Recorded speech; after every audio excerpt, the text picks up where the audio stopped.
Okay, so today we are going to be looking at something that is called quadratic regression. So we've already talked about linear regression, and you did regression in Algebra 1 as well. But what we're basically doing is we're taking a real life situation and we're trying to fit the data with a parabola. So when we're talking about regression, we're talking about fitting some type of equation.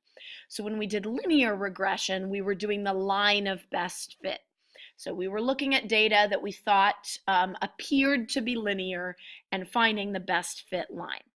When we're talking about quadratic regression, we're specifically referring to data that appears to be quadratic to begin with, and we're trying to find the parabola of best fit. Now, the purpose of that, finding the parabola of best fit, is to then be able to, second bullet point on the learning targets, use the quadratic model, so use the parabola of best fit in order to make some predictions. So being able to maybe make a guess as to what's going to happen in the future. So we are on page 167, so make sure that that's where you are in your book here as we go on. So first thing we've got is kind of the description of the situation. So we have a model rocketry club. They placed an altimeter on one of its rockets. It tells you here that an altimeter measures the altitude or the height of an object above the ground. So if we're putting that on a model rocket, then it's going to record the data of the height of that rocket after so many specific seconds. Here it says that the data the club members collected from the altimeter before it stopped transmitting, so meaning that essentially something malfunctioned and it stopped transmitting a little over 9 seconds after launch. So this data is showing you what the height of that model rocket was at 0 seconds, 1, 2, 3, so on and so forth, up to and including 9 seconds. And then it just stopped working. So the first thing that I'd like you to do, and you can work with your group if you have a group. If you're watching this by yourself, obviously you'll have to do it on your own. But you are going to predict the height of the rocket 12 seconds after the launch. The biggest part of this is to explain what you did. So this is not just random guess. This is what I think, and this is why I think it. So 12 seconds after launch, take a couple minutes to discuss with your group, and then come back to the video to replay once you've done that. So let's take about 2.5, 3 minutes here. So pause the video for 2 to 3 minutes, come up with your solution, and then press play again.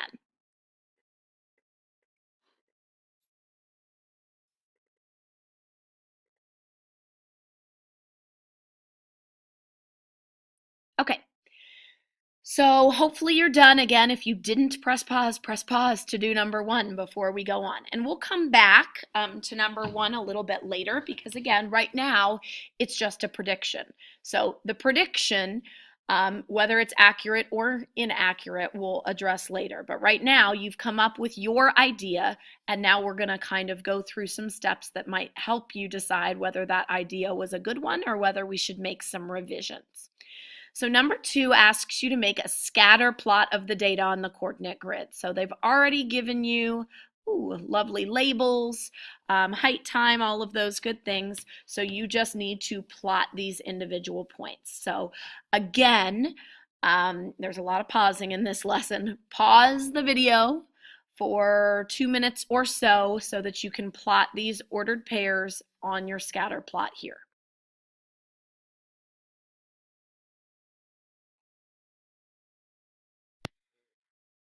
Okay, so hopefully after you graphed it, it looked something like what I've got done here with your scatter plot. Number 3 asks you to enter the rocket data into a graphing calculator. So for this, I would like for you to refer to the handout that looks like this: graphing calculator, scatter plots, regression, value in zeros. So in order to enter the data, that means we're going to be making a scatter plot on our graphing calculator. So it tells us specifically in this problem that we're going to have our time data in L1, list 1, and our height data in list 2. So we're going to go through all of these steps on our graphing calculator in order to enter those and get it ready to do a scatter plot. So I can't show this paper and the graphing calculator simultaneously, so I can click back and forth between the two. But for the most part, I'm just going to refer to this because you should have it in front of you to be following along. So first thing that it tells us to do, I'm going to move it out of the way here. Put my graphing calculator screen up. So here's my graphing calculator screen. First thing it says to do is press second and then y equals. So second, let me make this a little bigger, maybe. Here we go. Okay, so second, y equals. And when you do that, this is the stat plot menu, and you should see this screen as you can see up here.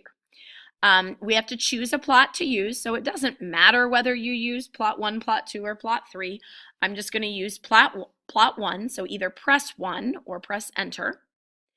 So in the plot, you want to make sure you turn it on by pressing enter. What is highlighted is what is selected. You also, it says, turn the plot on in step 3. Step 4 says choose the leftmost type of this type. So leftmost needs to be darkened. Again, if it's not, when you're down here, you can scroll left and right. You want to press enter on top of the leftmost one.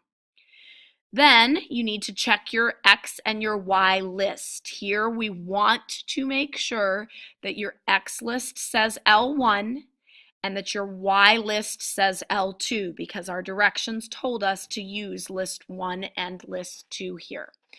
So if it doesn't, I know we've done this before, but on the handout it reminds you, if you want to make it L1 and it's not right now, you press second and then 1. That'll type L1. If you want it to be list 2, press second and then 2. So it should then, this screen should look like yours. Obviously you don't see the color if you have the older screen. So let's just pretend, I'll change this so that it looks wrong. So that says L3. I don't want it to say L3. I want it to say L1. So second 1 makes it L1. Y list should be L2. The mark, choose the leftmost one again, and then color does not matter. If you have a color choice, you can choose whatever you want. All right. Once you are finished with that, then it tells you to press second mode, so it quits that screen. So second mode, now you can see I've gone back to the home screen. Then it says we're going to press stat and choose choice 1 for edit. So stat is what we always press when we are using and entering data in the calculator. So stat, we press 1 because we want to edit the data. You can see here that I have data in there. I don't want this data. I want to enter my own data. So notice on step 9, it says it will bring up your various lists where you can enter data. We want to put our independent variable data in list 1, which they told us that in the directions. Down here at helpful hint, really important, if you, like me, have stuff in your list, you need to clear it. You do not want to clear that individually. It takes too long if there's a lot of stuff in there. And the other thing that happens sometimes is that people accidentally delete their entire list.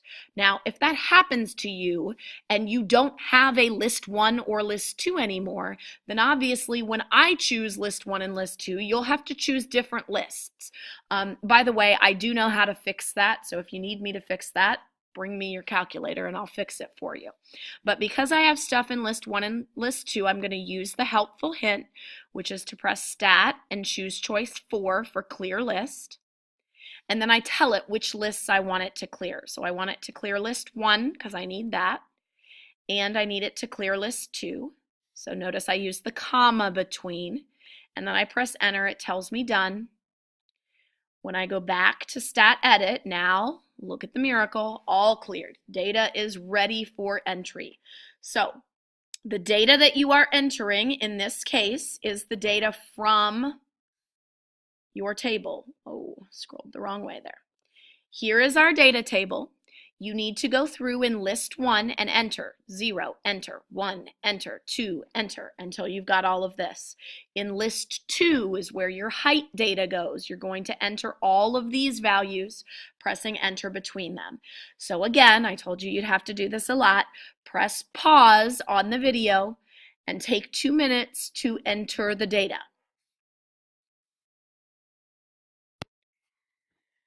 Remember that after you enter your data, just like when you enter things anywhere else, matrices or other things, you need to double check it. Because if you enter the data incorrectly, you're going to get all of the wrong answers. So just double check. 0, 1, 2, 3, 4, 5, 6, 7, 8, 9 was my time data. Check your height data. Make sure you didn't leave something off. You can see it bigger up here than over here. But double check all of your data values with mine and with your book. I'm double checking mine now. Okay, they look good. So we have then entered the data. So now, if we go back to our directions, once we have entered all of our data, it tells us to press zoom and then choose choice 9. Remember that zoom 6 is the command to go back to a standard window. When we're doing a scatter plot, we're going to choose zoom 9. And what it does, oops, I've still got stuff in my y equals screen. If you've got other stuff that's graphing other than your scatter plot, it's because you've still got stuff in your y equals. So undo that, and you should just see this scatter plot. Now, we are almost always going to make manual adjustments to the window. Because I know, for instance, that in this case, my rocket altimeter stopped transmitting after 9 seconds. I probably want to know what happened the rest of the time. So I know that in my window, right now it goes from -0.9 to 9.9. I probably want to increase that X max because I don't know how long I want to know, but I want to know past 9.9 seconds. Also, the X scale was counting by 5s. If we're only going up to 16 and we're really starting, I'm going to adjust this to not be a decimal, so I'm going to make it -2. There's no need to count by anything other than 1s. You see that the Y max here is 442 point something. We're just going to make that a nice round 500. So when we do manual adjustment, we'll do that. Counting by 50s seems fine. So I'm going to make that -50 because I know I don't care about anything really less than 0. So once we've done that, when I press graph again, now you can see that I've got more space for prediction. I can see better what's going, if there's more stuff over here, I can see what's going to happen there. Okay, so back to the book, and I have to scroll back down because I was using it for my data. So, so hard to scroll just a little bit. There, no. I swear I can do this. There we go. Perfect. Enter the rocket data into the calculator. We did that. It says, then use the calculator to perform a linear regression on the data. Write the equation of the linear model that results from the regression, round coefficients and constants to the nearest tenth. So, linear regression, if we are looking at our steps here, we already finished the whole scatter plot. We have manually adjusted our window. We can see everything that we need to see. To actually perform the regression, which is getting us an equation of best fit, in this case it said to perform linear regression. So when I look at this, oops, I zoomed in, I want to zoom back out, there we go. When I'm performing this regression, we entered the data we want to find the equation of best fit for, so we did that already. Once the data is entered, press Stat and then scroll right to Calc. So on my calculator, I am going to press Stat right here. I'm going to scroll right to the Calculate menu. Now, this asks me to find linear regression, a line of best fit, so that means I'm going to choose choice 4. So choice 4 is what I'm looking for in this case. So it tells you in step 3, choose the type of regression you wish to perform. Then it says, tell the calculator what lists to use for each variable. If you have the newer model, you'll see this. So just like I see on my screen. So I want to make sure my x values, my time values, are in L1. My height, my y values are in L2. If that's not what yours says, then you need to change them. So you can press second 1 to type L1, second 2 to type L2. Again, if for some reason you deleted your lists and you had to use different lists here, again, you would just name the lists that have the appropriate data. So once you have that, you're going to scroll down. Now, it mentions on here that if you have an older model, you'll just see LenReg or later QuadReg on the home screen. On these models, you'll have to type in L1, L2. So meaning on your home screen, instead of seeing this right here, all you're going to see is this. It's going to say LenReg, and it may or may not have a parenthesis open. So whether it does or doesn't have a parenthesis doesn't matter.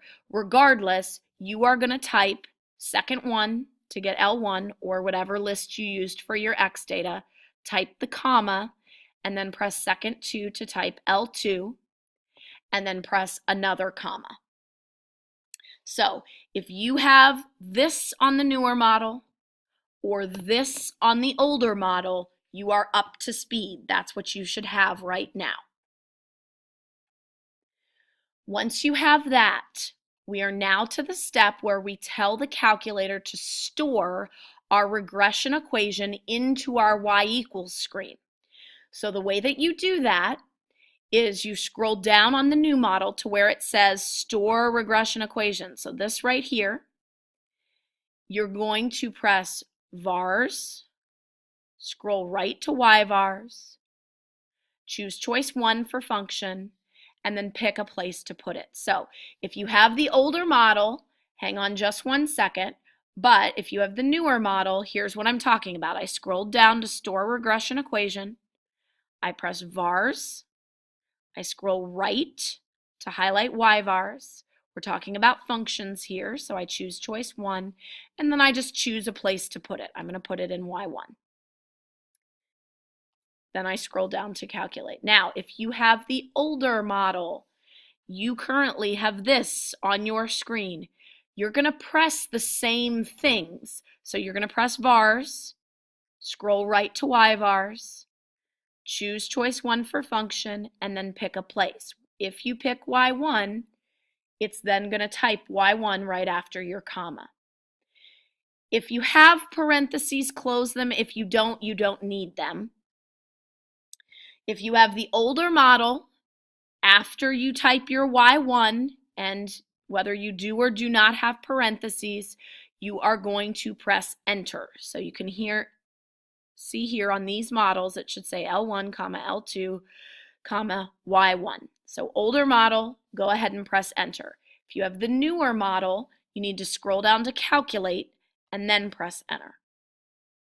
And what it does is the calculator calculates for us the slope and the y-intercept of our line of best fit. If yours does not have the r and the r squared, that's okay. We don't need that right now anyway. That's for something else related to statistics. So if yours doesn't have r squared and r, you don't need to worry about it. What we need are this a and this b, because that's telling me a goes in front of the x, that's my slope, b is my y-intercept. So when I go back, it said round coefficients and constants to the nearest tenth, and I'm supposed to be writing the equation of best fit. So I write y equals, and then I look, it's 41.4 to the nearest tenth. So 41.4x, And then my b value to the nearest tenth is 71.4.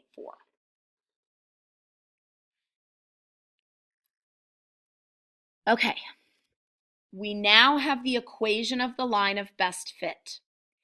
In addition to being able to write it and record it on our paper, we also should have it graphed in our graphing calculator, because the whole step with the vars, the point of that was that it automatically pastes the equation in my y1.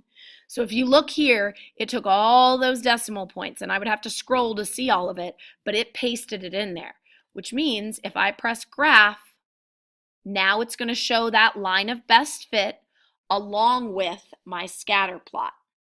So step 4 now, or number 4 here, is now asking me to use a dashed line to graph the linear model on the coordinate grid showing my rocket data. So that means in the book, go back to your graph, and it wants us to use a dashed line to plot that. Now again, we're estimating here. We had a y-intercept of 71.4, so this right here would be 75, so it's just barely below that. And we had a slope of 41.4, so meaning if I went up 40 over 1, ignore that, that's a bell in the recording, not your real bell. So you could estimate the slope here using about 40. Probably what's better to do is to look at your scatter plot here and just pick a point that looks like, the line goes through it and use that. I think that's going to be easier. So if you look at our scatter plot here, the third to last point, it looks like the line just goes barely underneath it.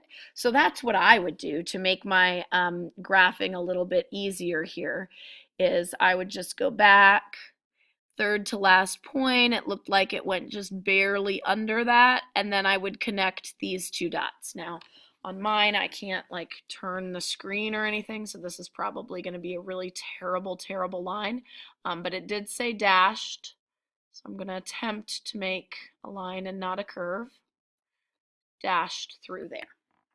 So you should have something that looks similar to that, and again, it should very much resemble what we see on our graphing calculator here.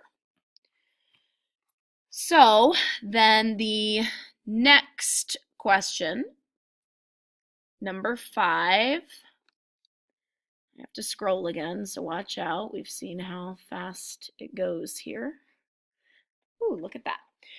To the nearest meter, what height does the linear model predict for the rocket 12 seconds after it is launched? So here you could do this by hand if you wanted to, because the x value is measuring seconds, the y value is measuring height. So if we're doing it by hand, we just plug in 12 for x. So y equals 41.4 times 12 plus 71.4. And we go back to our home screen here, and we do 41.4 times the 12 plus 71.4, enter. We get 568.2, which again, it had asked us to go to the nearest meter, so that would be 568 meters. Now, most of the time when we have a real life situation like this, and we've talked about how real life situations lend to us using our graphing calculator because we're allowed to use decimals, most of the time it's going to ask us to be more accurate than that, meaning it's going to ask us to round to the nearest tenth or oftentimes hundredth. And in this case, in order to be that accurate, you don't want to do it by hand for more than one reason. one reason would be that you could make a mistake plugging it in by hand. The other reason is that these are rounded values to begin with, so we're already less accurate than we want to be. When we want to get an accurate answer, we actually want to use our graphing calculator. So in the calculator, and we've already learned how to use this feature, but we're going to use it again. What we're going to do is we're going to go to the second trace menu. So press second and then trace. And then we're going to choose value because we're given a value that we want to plug in for x. So we choose choice 1. And then it comes up with x equals, and we just type in the value that we want, press enter. And then it's going to spit out this value. Now notice this gives us 567.87273. So to the nearest meter, we get the same answer. But again, if this had said to the nearest hundredth, our by hand answer would not be right. It would be a little bit off. So doing it by hand is better than not doing it at all, but if it's asking for accuracy to the nearest hundredth, you need to use the calculator here. So 567.87 would be much more accurate than just saying 568 meters. So in our notes, I just want you to write out what we did. So we did second trace, then we did choice 1, which is value.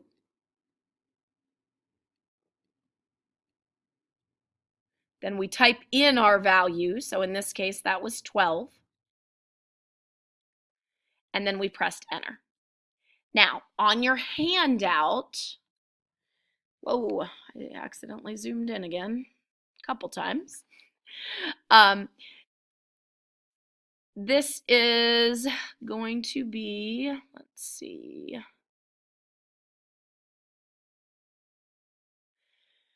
to find a specific value for an equation that you graphed. So here on this handout, it explains in detail what you have to do here. Now, number 1, we didn't have to worry about, but it's really, really important in general. Your window has to go past whatever value you want to find.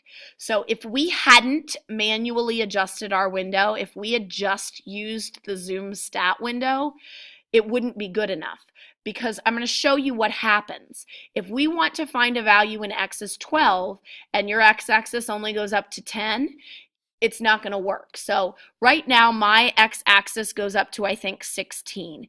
If I try to do second trace, choice 1, and I try to press in x equals 20, it tells me error invalid. If I go to, it's just telling me, hey, you can't use that. And the reason why I can't use that is because my screen doesn't show me where x is 20. So this is really, really important to remember, that whatever value you're trying to find, you need to make sure x goes up to at least that value.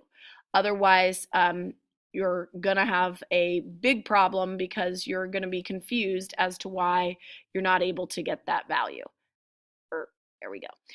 So you make sure it goes up high enough, then second trace choice 1, and then again it tells you type in the value that you want, press enter. It also tells you in the directions here that if you wanted to find multiple values, so if it was asking what would the height be when time is 12 and when time is 15, you could actually, you don't have to do second trace again, you could just type in 15 and press enter again. Okay, so next, how does this prediction compare with the prediction you made in item 1? Obviously, this is an individual question that you have to look at your prediction in item 1 and decide, okay, it's pretty similar but a little bit more, pretty similar but a little bit less. Is it a lot more? Is it a lot less? So you need to individually answer that question. Now, number 6 asks, do you think the linear model is a good model for the rocket data? And justify your answer. So Our linear value is telling us that after 12 seconds, it's going to be 568 meters. If we actually look at our graph here, it's going up, going up. It's steeper here, starting to slow down. Here it started to go back down. 568 after 12 is going to be like way up here, right? And so this is not a good model. Linear is not a good model here because this data doesn't look linear. If you look at that data, again, it starts going up by a lot, but it doesn't stay consistent. It does not show a constant rate of change between those values. Between 1 and 2, the rate of change is very different than between 0 and 1, is very different than what we see between 6 and 7. And again, it starts going down. If it were a linear model, it should consistently increase or decrease. So this answer is going to be a no.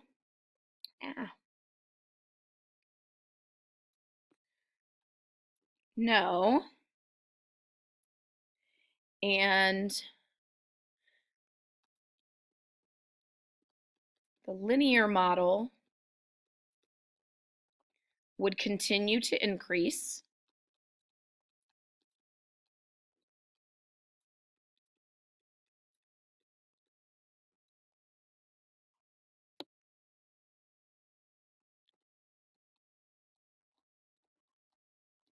And the actual points start decreasing after a certain point. Now, this should make sense. When we're thinking about what model is best, we should be thinking about what the real life situation is. When you are launching a rocket, it's going to go up faster at the beginning. Then as the air resistance slows it slows down, and then eventually it's going to stop increasing. It's going to start coming back down and eventually hit the ground again. So definitely do not want to use a linear model here. So in 5B, if your answer was a lot different, that's probably a good thing, because that probably means that in your number 1, you correctly identified that it should start dropping again after it hits that max. So what we should do instead of doing linear regression here is what we call quadratic regression, because those points in our scatter plot are starting to form a parabola. This line does not fit those points. There are hardly any points on the line itself, way more points above it than below it. This model is just not a good fit. From everything that you learned in Algebra 1 about making sure that you had a model that fit, this is not it. So we do not like the linear model. We want to look at a quadratic model. So the steps for performing quadratic regression are similar to linear regression. Now, this is one of the few times where they actually do put the steps in your book. Now, again, on the handout, I have all of these same steps on the handout. So I'm just going to refer to that, but you do have some here. Mine are a little bit more specific than the directions here. So what it's asking us to do is to perform a quadratic regression for the rocket data, and then to write the quadratic model. It does say to round to the nearest tenth again. So if we go back to our, forget which, as I'm clicking, I to find the right one. So we go back to perform regression, because that's what these directions are. We obviously already have the data in there, so we're going to go back to step 2. Our data is already in there. We're now going to press stat and calc. So stat, calc, and this time instead of choice 4, we are going to choose choice 5. Sorry, I keep clicking on the wrong thing and it's hard to grab the right window. There we go.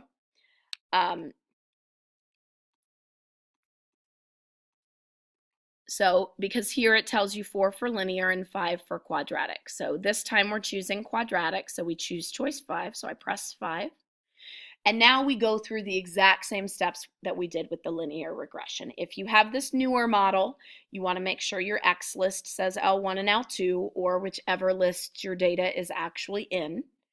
Then you want to scroll down to the store regression equation. Now this time we want to paste it in Y2 because I'm not sure if we're going to need that linear model again, and so we don't want to delete it. If we paste into Y1, it's going to replace that line of best fit, which in some cases might be okay, but I'm not sure if we're going to need it again, so we're going to go ahead and keep it. So we do vars, Y vars, choice 1 for function, and then choose this time Y2 to paste it in, and then go to calculate. Now, if you have the older model, remember on this handout it shows you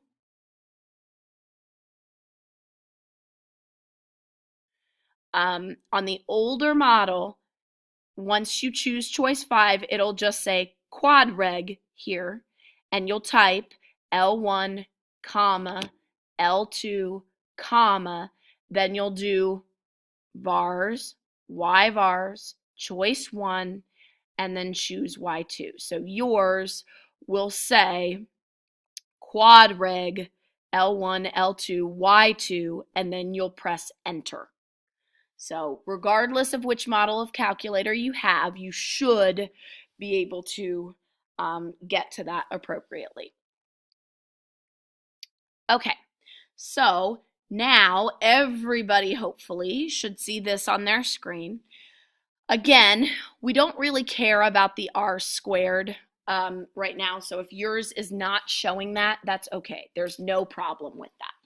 What we care about are the A, the B, and the C because it's giving us a standard form quadratic and it's telling us what the values of each of those coefficients and or constants should be. So our answer then to number 7, to the nearest tenth, we've got negative 6.9x squared plus 103.8x minus 11.8. So we'll go back and we'll write that in. So y equals negative 6.9x squared plus 103.8x minus 11.8.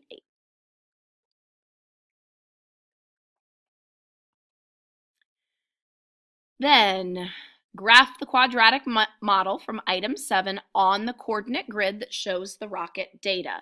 So in our calculator, obviously at this point, we should just be able to press graph because when we did the vars, y vars, what it's done now, if you look at your y equals screen, is you've now got that quadratic in there as well. So it's going to graph our scatter plot, it's going to graph our line, and now it's going to graph our parabola. And look at that. Look at how it fits through those points. That's what the parabola of best fit does. And look at my lucky guess. I don't even have to readjust my window.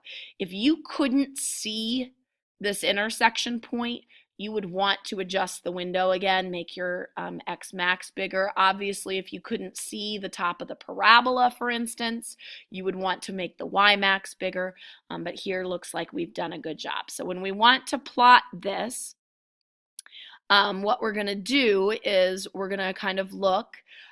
You can look at the table to get actual values if you want, but really we're just kind of making it go through these points. So I'm just looking and it looks like it hits its peak, like it comes on top of that third highest one and then a little below the two to the right. And we're just trying to make it look like it's symmetric. So when I scroll back to this, and I'll use a different color here. So let's go with maybe purple. The parabola, and again, sorry, it's really hard for me to not wiggle my arm.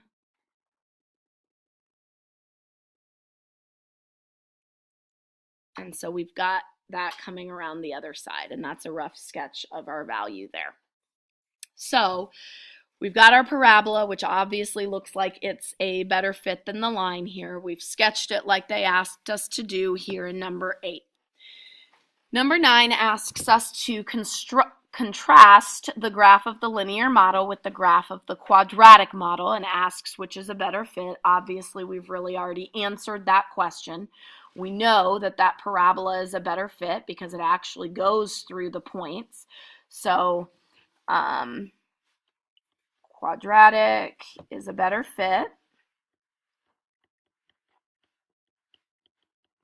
because the points are closer to it and it correctly models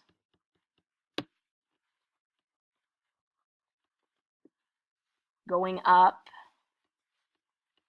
and then back down. And of course, you could say a lot of different things here that would be considered a valid argument for why it's a better fit, but that's just some examples. 10a then asks us, to the nearest meter, what height does the quadratic model predict for the rocket 12 seconds after it is launched? So we're doing the second trace value again. Now again, if you wanted to do this by hand, you could plug in the 12, but it is going to be much more accurate to do second trace, choice 1. So in our graphing calculator, we go back, we're going to do second trace, choice 1 for value. We type in that 12, we press enter. Now, you do have to be careful here because we've graphed two different equations, the line and the parabola. It tells you up at the top which one it's giving you the value for. And here, because I have the color version, it's color-coded, but if you don't have color, look at the top. My y1 was the line, my y2 is the parabola. I want it to say y2 up here at the top. You can see, if I move this over a little bit, you can see it better on the bigger part of the screen. But when x is 12, my parabola gives me a value of 234.78. So here it says to the nearest meter, so 234.7 would be 235 meters. Now, because this is quadratic, doing it by hand, you actually wouldn't even get it correct to the nearest meter because of the fact that we've rounded and these are approximations. So in 10b, again, this is going to be an individual answer. How does this prediction compare with the prediction you made in item 1? So again, that's going to be individualized. Fill out whether it was similar, a little more, a little less, a lot more, a lot less, so on and so forth. 11 asks us to use the quadratic model to predict when the rocket will hit the ground. Explain how you determined your answer. Now again, this could be done by hand. It could be done on the graphing calculator. So by hand, we would plug in 0 for y and solve the quadratic. Now, when we went through the many ways quadratics and the stations, we talked about when to choose which method. And one of the things that we said is that if it's a real life situation, you should be solving it in your calculator because we can use decimals. Here, if I want to do this by hand, I'm going to have to probably, because it's already got decimals in it, I'm going to have to use the quadratic formula because I'm not going to complete the square. It's not going to be factorable. So by hand, not so much fun. The graphing calculator, however, can give us an accurate answer that's really, really nice. So what we are going to do is actually we're going to learn a new feature. Before, we solved quadratics using intersections, which you could still use that feature. You would have to graph y equals 0 to do that. But Another way, instead of using intersections, that we can solve quadratics is to find the x-intercepts. Now, these x-intercepts are going to be the two solutions, right? Because that's when y is 0 at those 2 points. But in this case, because of the real life situation, what it's really after is to find just this right one, because it's asking when it hits the ground. Here it's on the ground, but it's because it hasn't launched yet. So we're really looking for this second x-intercept. And if you look at your handout, this, zoom out one more maybe, there we go. To find a 0 or an x-intercept of a graphed equation, here are lovely screenshots and everything for you to go through. So first thing you need to do is make sure your y-axis goes a little below the 0, which when I very first taught you how to do windows, this is one of the things that I stress, that you always want it to go a little below and a little above what you need. So when you manually adjusted after Zoom 9, I already made it go below 0. But if not, that is a requirement. It has to go a little below 0 on your y-min. So that you can see all of the x-intercepts on the x-axis. If you only go a tiny bit below, you're not going to be able to see very well. So we went 50 below, which should be enough. So our new function, how to find an x-intercept, which is also called a 0, we go to the second trace menu again. So second trace choice 2. So we're going to do that in our calculator here. So second trace. Choice 2 for 0, because that's a synonym for x-intercept. And you have to make sure you're on the right equation. So here I'm on the line. I don't want to be on the line. So I press down or up, and that switches over to this. And then what you need to do is you need to scoot your little cursor using the right and left arrows so that your cursor follows what the calculator is asking for. Now I'm going to go back to the handout to show you what I mean here. So when you choose choice 2, the first thing your calculator asks is left bound question mark. What it is saying when it says left bound question mark is it tells you it wants you to move the blinking cursor until its x value is just to the left of the intercept. So this is actually, I believe, from this exact parabola when I made this handout from the screenshots. If you were trying to find this x-intercept, left bound would be over here because that's the x value to the left of this point. We don't care about this one in this case. You can do it if you want just to check or practice again. We're caring about this one right now. So here, right there on this dot is the x-intercept. So x values to the left need to be this way. So to the left, left bound, I need my cursor to be over there. So I do that on my graphing calculator, and I'll move it so you can see the bigger part. So here's the intercept. My little cursor is at an x value to the left. Remember that when your calculator has a question mark, it's waiting for a response from you. So it's not going to do anything else until I tell it, hey, I put my little cursor left bound. I tell it that I did that by pressing enter. Now, on the newer models, it very nicely puts in this lovely vertical line here to show you and confirm for you that that is indeed to the left of my intercept. Again, here's my intercept. This is to the left. If you have an older version, it doesn't give you the nice line, but it does give you this arrow. So make sure that the point of that arrow is to the left of that intercept.